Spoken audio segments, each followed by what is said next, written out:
Hello, everyone, and welcome back to the House of Footy YouTube channel. I'm Jack Hudson, joined by AFL legend Warren Tredrea. And Treaders, today we're previewing Melbourne and Carlton in this week's semi-final, which is probably the hardest final to predict. What do you think is going to happen? Well, if you're a Melbourne fan, you're hoping they kick that leather pigskin through the big sticks, not the small sticks. And if you're a Carlton fan, you'll hope the number 11 comes true. That will mean they've won 11 of their past 12 games. It's amazing what Michael Voss has done for the Blues. And it was funny, we also previewed the other game between Port Adelaide and GWS recently. And what Adam Kingsley and, let's face it, Michael Voss have done has been nothing short of extraordinary. Both were ruled out of the eight. They looked miles. They looked like they had a fork in them. And all of a sudden, both teams, I think the Giants went on to win 6 or 7 in a row by memory. Carlton, as we say, have won 10 out of the last 11. They're probably the two form teams. And if you look at the way teams play heading into finals, they've got the transition game going. Their forward structure is really good and high scoring. They all independently defined roles. Their midfield is vibrant since those moments in finding their form. And their defensive profile is one that can win premierships. So it's interesting to come. It's funny. A lot of the form over the last few years has certainly come from teams in the bottom half of the eight. And as we're seeing here, the Carlton and GWS teams have been really impressive. It was only a few weeks ago that Melbourne and Carlton's game was decided what I thought was pretty poor goal line technology. Albeit a week before the Crows and Sydney's game was decided by even worse technology. That Petrarca goal, inconclusive, all of a sudden, it just proves that there's not much between these two teams. And for Melbourne, their challenge is not about performance in terms of winning the footy. It's about kicking it through the big sticks, as I touched on before. So, when the last few weeks has been out of this world, versus Carlton, plus 20 inside 50s, that's just massive. And against Collingwood last week, plus 32 inside 50s. And I get it's greasy conditions. Cozzy Pickett threatened to rip that game apart. Clayton Oliver, in one of his first games back, was brilliant. Maxi Gawn, playing with a broken toe, was winning all the hit-outs. We know Brayshaw won't play this week because of the suspension. We know that. Jacob Renroyan has been suspended. That's a big out. Whether they go back to a Ben Brown, who I see as a test this week, or they bring back Brodie Grundy, which I think would really depend on how much ruck work they're expecting Max Gawn to do. If he's carried that toe for a couple of weeks, well, I think Brodie Grundy might have played his last game for the Melbourne Demons, as we know that Sydney's probably leading that way in the off-season ahead of Port Adelaide. But Pitnet v Gawn will be really interesting. Oliver's been phenomenal, as I said, but if you're talking about a game breaker, I reckon it always rests with Cozzy Pickett. If he's a game breaker, he's elusive, he's tough. He does all the little things like his uncle many years ago, Byron Pickett, does. If he kicks truly and the Ds take their chances early, and I'm talking about Bailey Fritsch, one of the best set shots. You're almost the guy to go, hey, when you turn to your son and go, Leo or Nate, this guy bank it, put it down, kick the goal. He missed everything last week. So that says to me Melbourne, it's a little bit in the head. So they're winning enough footy. They're just shooting themselves in the foot in terms of shooting a goal. But on the other side, we saw that last week with Harry Mackay, who won't play with concussion, but he missed a few sitters, particularly on the edge of the goal square. Jack Martin won't play. The contested ball game's through the roof. And you talk about Hewitt, Cripps, Walsh didn't play last time. Cottrell, Akers were dominant last week. I think they're humming. And really, it's going to be a game of execution. Absolutely. And I felt like Melbourne lost that game last week more than Collingwood won it. Like, you look at the inside 50 difference, that was mammoth, but they did just keep hoofing it in there.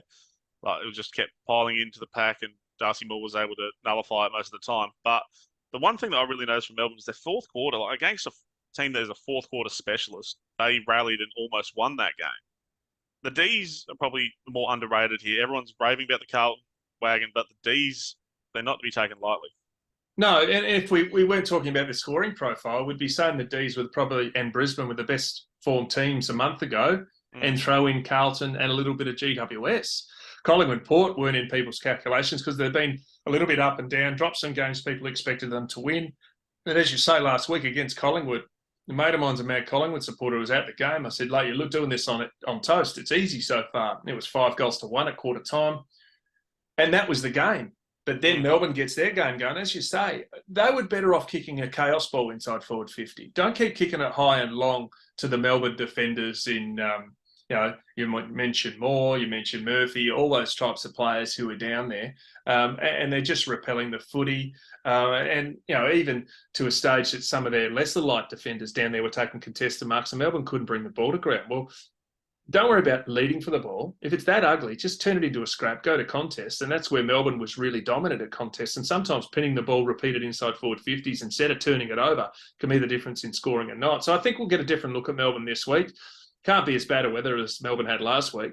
But when you got Clayton Oliver and Petrarca, who are game winners and are massive concerns for Carlton, Max Gawn's a massive concern for Carlton. Viney was very good again. So the midfield brigade backs up. Ben Brown may come back. That's a fair chance. But it's on the small brigade to get this job done for Melbourne. You look at what Bailey Fresh can do. You look what Cozzy Pickett can do. Those types of players.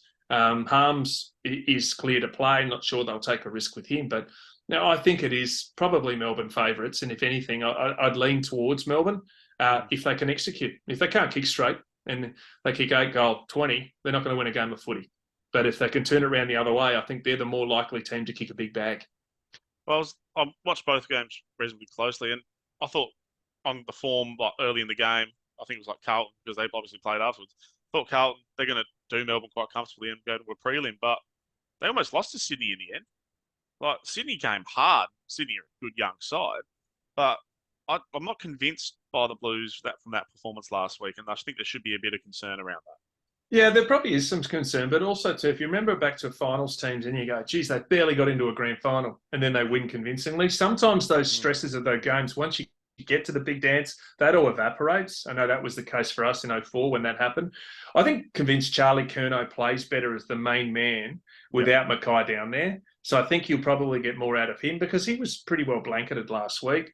I think Jack Martin's a big loss for him. Uses the ball really well. He's hard. It was an undisciplined move, so that certainly hurts them. But, maybe young Jesse Motlop comes into the team. I think he's been vibrant. His pressure's been really good. He was activated as a sub last week. So this game is very much like the other game between Port GWS. I think Port's best is probably better than GWS's. I think Melbourne's best is probably better than the Blues' best. But the two teams, GWS and Carlton, are probably coming in with better form. So I'll stick with, like the other game, I stuck with Port Adelaide, probably out of hope, probably not, and heart, probably not too much head on current form. I still think Melbourne, there's more upside. I think Simon Goodwin will galvanise this premiership team. They got some big outs, but sometimes when you got big outs, you get a big amount of character and a big reaction from some players you don't expect. So I'll take the D's by 5 points. Yeah, and Angus Brayshaw out as well, obviously that concussion. Surely that's going to rally the boys considering how significant it was and his history of concussions too. Yeah, absolutely. And that happened early in the game. And from that moment forward, they were a lot better, Melbourne, weren't they? They were a lot more dominant in that position of that field. So, as I said, for me, Clayton Oliver's a star. He doesn't rely on good weather, bad weather. He just rocks up and gets his 30. And I think maybe Melbourne's midfield is just going to be a little bit too tough and too good and too efficient for the Blues. I'll go the other side. I'll tip Carlton by 11 points, I reckon. Yeah, of course you would. Got to go something different, mate. But thank you, everyone, for joining us on the House of Footy YouTube channel. Best of luck to all the teams in the finals. And like, subscribe, share, and visit us at houseoffooty.com.au. See you next time.